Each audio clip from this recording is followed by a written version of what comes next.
বর্তমানে সারা ভারতবর্ষে তাপপ্রবাহ চলছে। বিশেষ করে উত্তর ভারতের বিভিন্ন এলাকায় তাপমাত্রা 50 ডিগ্রি সেলসিয়াসের গণ্ডি পার হয়ে গেছে। এই ভয়ানক গরম ও হিট ওয়েভের কারণে আকাশ থেকে সরাসরি মাটিতে পাখি ঝরে পড়ার মতো হৃদয় বিদারক পরিস্থিতি তৈরি হয়েছে। মানুষের তুলনায় এই অবলা পাখিদের কষ্ট অনেক বেশি।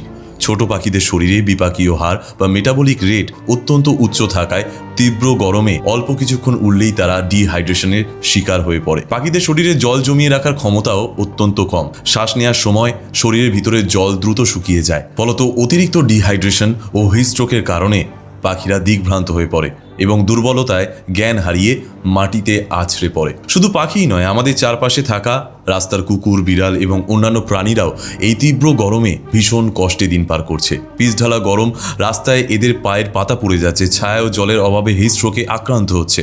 এরা নিজেদের কষ্টের কথা আপনাকে বলতে পারে না, সাহায্য চাইতে পারে না, তবুও প্রতিদিন নিঃশব্দে এই যন্ত্রণা বহন করে চলেছে। সরকারের দিকে না চেয়ে থেকে আমাদের প্রত্যেকের উচিত একটি ছোট কিন্তু মানবিক পদক্ষেপ নেওয়া। বাড়ির বাইরে বা ছাদে মাটির পাত্রে ঠান্ডা জল রেখে দিন।